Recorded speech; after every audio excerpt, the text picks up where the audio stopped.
Hi. Well, it's a beautiful day here, as always, because we're here. And today I want to talk about stuff.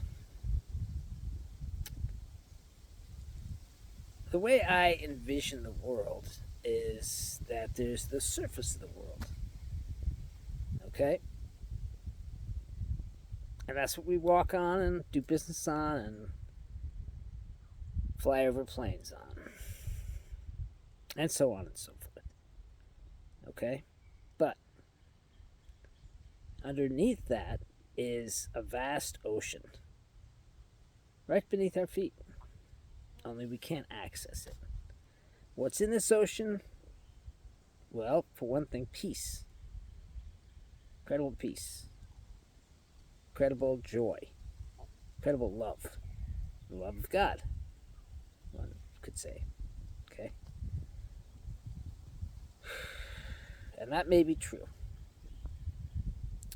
But 99% of people don't know it exists. They don't know this beautiful ocean exists. Okay? And so, you know, they're trapped in a surface existence. And that surface existence is made up mostly of conceptual thought. And in conceptual thinking is where you kind of get stuck. Okay? Let me put it to you like this.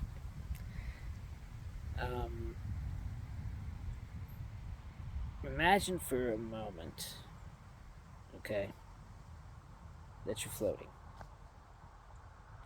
Now, the conceptual part of your mind is going to want to know on what? What are you floating on? Are you floating on a cloud? Are you just floating in midair? And so on and so forth. Okay? That's the conceptual part of your mind, which is fine. It's good to have that. Okay? But the other part of your mind, the non conceptual part, is where your imagination comes from, and a lot of other things as well as imagination. Now, I'm not saying there's anything wrong with having conceptual thoughts. They're great if you need to go to the grocery store or need to mail a letter or whatever, but for the most part, they are a trap. Okay? And every day,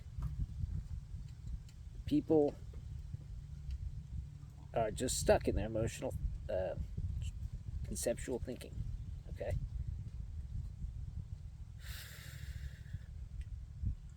Anyway, so that's the way that is.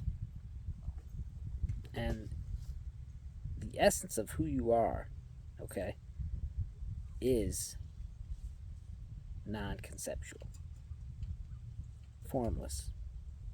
Okay?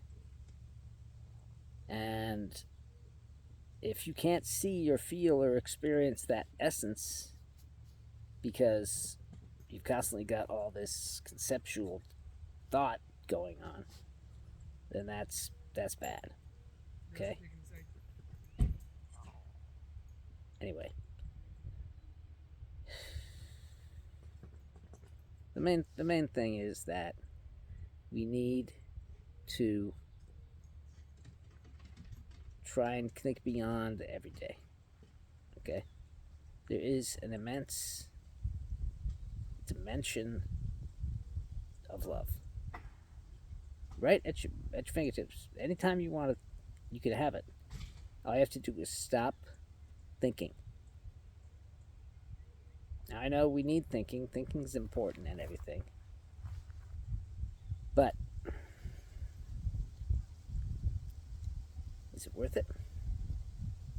Is all the fucking thinking worth it? Is the constant thoughts in your brain all the time, is it worth having? You know?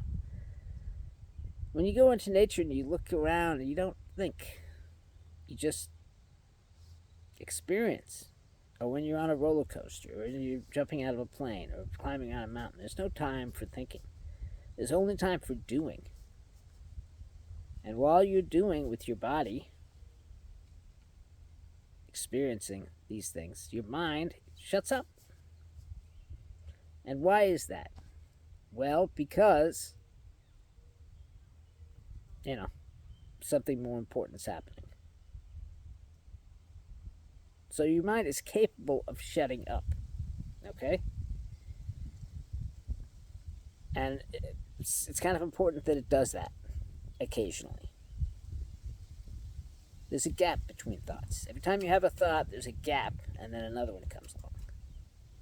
Make that gap bigger. Okay?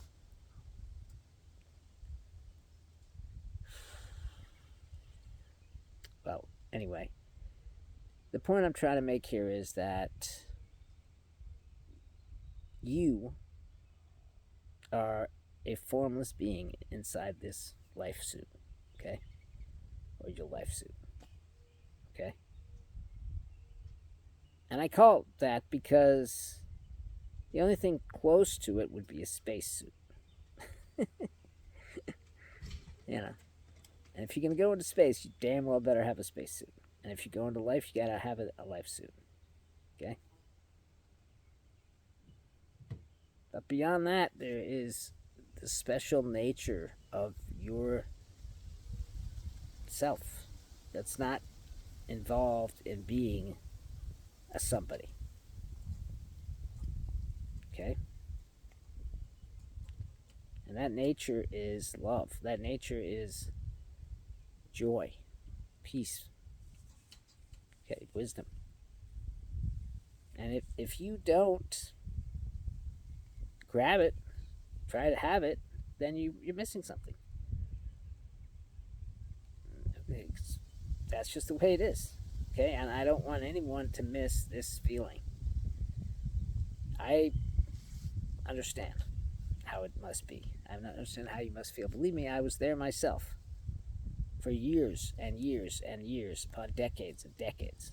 I'm not that old, but I'm pretty old. And I was trapped, and I thought there wasn't a way out. But there is a way out. And I've already told you how to get there. So just watch my back videos if you are joining me now. And good luck on your path of spiritual enlightenment.